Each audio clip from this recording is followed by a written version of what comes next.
Φωτιά, φωτιά!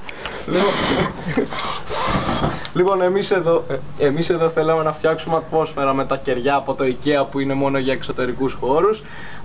Ήμασταν μέσα και κάναμε την πολύ ωραία μας εκπομπή, ώσπου ακούσαμε ένα μεγάλο θόρυβο σαν κάτι να καίγεται, βρε αδελφέ. Και είπαμε να μην πιάσει φωτιά το μπαλκόνι και η τέντα του γείτονα που είναι και ο διαχειριστής και έχουμε μετά προβλήματα και να μετακομίζουν ολόκληρα στούντιο. Το κερί να έχει μπουρλωτιάσει, θα το σβήσουμε εδώ μπροστά στην κάμερα, λοιπόν, μόνο για τους αγαπητούς ακροατές του Phoenix Radio. Ω μαλάκα!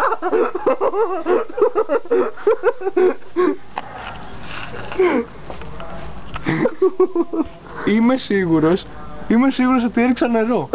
Πραγματικά νερό. Ωραία, μήπως έριξες το ζιπέλαιο. Δεν το πιστεύω, κρύφτηκα πάνω μου, έτσι.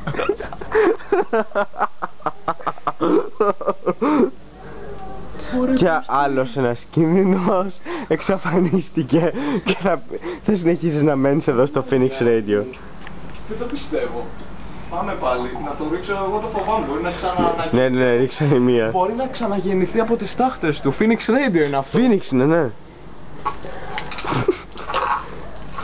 Αν το πέτυχες να με χέσεις. Το χύσαμε αρκετά, οκ. Το χύσαμε και το στείλαμε στο 48-80. Αρκετά, πάμε μέσα να